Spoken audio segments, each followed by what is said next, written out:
Hey everyone, that Phineas and Ferb fan here. It's still weird to say that. But yeah, in this video, I'm going to be going over the recently released sneak preview for Phineas and Ferb Season 5. In case you don't know, basically what happened was that Disney Channel, for some reason in the middle of the day on a Monday, decided to drop a 9-minute long preview for the upcoming first episode of Phineas and Ferb. And yeah, it's pretty interesting. There's some insane things that go on in it, and I just wanted to make this quick video to talk about it and just go over it and sort of do this test video, I guess you could say, for what I want to do when the full season comes out in another week or so, because my idea is basically to make sort of commentary type videos like this, just going over the seasons, going over the episode, and just analyzing what's there, and just theorizing and stuff, because even though it's Phineas and Ferb and it's episodic, there's probably still some fun things to look into it and maybe point out some interesting things that I found in the episodes that maybe you might not have. Maybe you're crazy enough to be interested in hearing what I gotta say on Phineas and Ferb episodes for some reason. So basically, the actual episode itself, which I have open here, and unfortunately it's region locked to the US only, so only people who live in the US unfortunately can watch it, and unless you have a VPN you can't really watch this episode. But I did, because VPN. And yeah, it was actually pretty interesting. And yeah, if you haven't watched the episode yet, and for any of those reasons, I'm just gonna say right now, consider this as your spoiler warning. So this is the point, like, after this, spoilers. So yeah. But anyways, so the episode, basically the preview, what we've already seen so far in actually publicly released teasers and stuff for the episode, like it starts with a song and it's an opening, and basically the whole premise is that Phineas and Ferb spent the entire school year just explaining their entire summer vacation, and it just ended up lasting into the next summer vacation. So that's pretty funny. And then it's a whole song montage, the first song of the series. It's pretty cool. Definitely has that old vibe to the original Phineas and Ferb series, and just the classic fun, just montages and stuff of Doofenshmirtz is now back to being evil. And this has been something that a lot of people have been interested in, and wondering how that's all going to work, considering the series originally ended with Doof going into being good now and being a high school teacher. So how are you going to explain why he just randomly got back to being evil? Like it's going to be interesting to see that. So let's see how that works out. The same thing with like Candace going back to busting Phineas and Ferb after the whole last day of summer fiasco. But yeah, so it's going to be interesting to see how all these various previous plot points that the series sort of wrapped up are going to be explained into being, returning into the series. So that's going to be fun to see. But I guess right now this episode is meant to more settle us back into the normality of Phineas and Ferb, rather than explain, why everything's going back to the way it was. It's sort of like a continuation of where we left off, rather than, all the changes that happen after that. Perry, for example, is just like training with robots apparently, so that's pretty funny. That was a interesting thing to see. Just he's essentially doing training work. And also another interesting thing is that how Phineas and Ferb is also moving into the modern era with like social media stuff. So like Doof is posting how he's evil again on like Instagram or whatever, and he has like 0 likes, which makes sense considering it's hunting with Doof. But the whole premise of the episode, basically for Phineas and Ferb side, is that there's like a whole start of summer event that they're doing, and they're going to be hosting a huge creation. And Candace's whole idea for this episode is basically to get Phineas and Ferb busted at the start of the summer, so that way she then has the entire rest of the summer to do whatever she wants.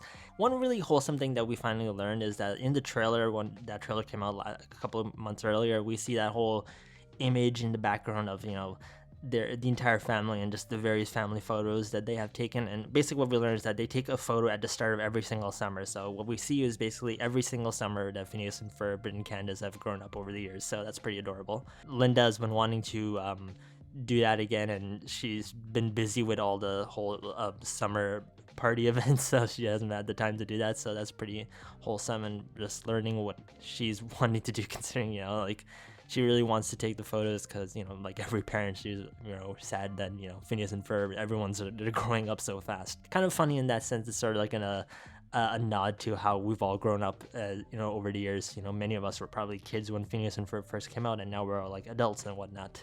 Another fun thing about this episode, like the start of it, like we just get some classic montage scenes, like with Phineas and Ferb, like the whole work montage with that iconic music, and then Doof, and just the usual shenanigans of like elaborate traps. And that's another thing, like Vanessa, like she sees that Doof her dad's just gone back to being evil, and she's like, oh, cool, yeah, he's back to being evil. That's not anything different, which is kind of interesting considering, how much she really wanted him to be good at the end of the first episode of the final episode, because she got that internship at Oka. So again, it's going to be interesting to see how they explain all that, because even though Phineas and Ferb is an episodic show where every single episode sort of doesn't end up overall meaning much in the grand scheme of things, it's something I want to see how they explain, because that was a huge point of the original series and how that all works. So how are they going to explain this all and everything just going back to being the way it is, considering, this new season takes place in the summer after the previous season. But moving on from there, we then get into the first innator of the series, and it's the vaporizer innator. From there, the whole thing is he's on that giant balloon heading towards the summer fair. Meanwhile, below, Candace is trying to plan her way to bust Phineas and Ferb. And here's where things start to get really wild, and where I was also honestly left pretty shocked at just, wow, they really did this in the first episode. So basically the usual Phineas and Ferb plotline of, Perry breaks out of the trap and starts attacking Doof, and the Innator goes into random fire mode, starts going on, and Candace is running out to try and get Phineas and Ferb busted with their mom. And so, usually your expectation of what's going to happen now is the normal of the Innator is going to hit Phineas and Ferb's creation, it disappears, and suddenly, Candace seems crazy, and she's like, and Linda's like, oh, what are you looking at? And that's the end of the episode. But Phineas and Ferb takes a huge twist on the formula at this point. As soon as Linda walks out of the house, she's hit by the Innator instead. So not Phineas and Ferb's invention, she gets hit. And remember, the Innator is called the Vaporize-inator. And yeah, she basically gets vaporized. I know why I'm laughing. It's that's pretty horrifying, especially considering right after that happens, Candace actually genuinely looks horrified at what's going on, and then Phineas and Ferb run in the background, and also they both genuinely look horrified at what's just happened, and then she screams in horror, and then the whole episode just ends, and it's the end of part 1, and they then go into a happy montage of what's to come in the later season episodes, and they just brush it off so quickly. It's kind of like Amphibia season 2, True Colors. We see Marcy getting impaled, and then suddenly we're just oh, Anne's back home, and now let's go into happy montage of what's to come in season 3. It's basically like that. That's what I was thinking of when I was like, oh wow, they really pulled a Marcy Wu here. Who hired Matt Browley? But yeah, my overall thoughts on this first episode are, oh my god, that is actually genuinely good. And that's obviously to be expected considering Dan and Swampy are working on the show and many of the original crew are back on it. The one thing that definitely everybody's still talking about is that as sort of a problem is the animation quality, because it's definitely it's got problems, man. This animation quality definitely is a downgrade from the original series, and a lot of people have been talking about it. Personally, now that I've seen it in the full episode, I don't think it's as bad as I originally was worried about it being.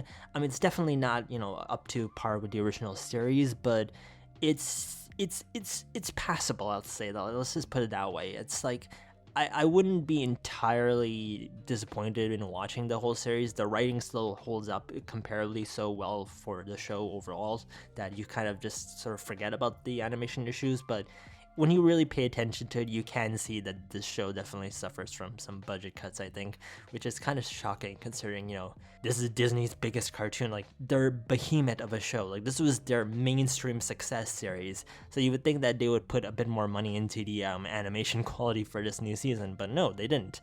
And yeah, that kind of is disappointing. But overall speaking, I do feel like the show has definitely started to get the fans back into it in a controlled and, I guess, easy to follow way. It's sort of back to the norm before it hits you with this giant slap in the face concrete wall twist on the original trope.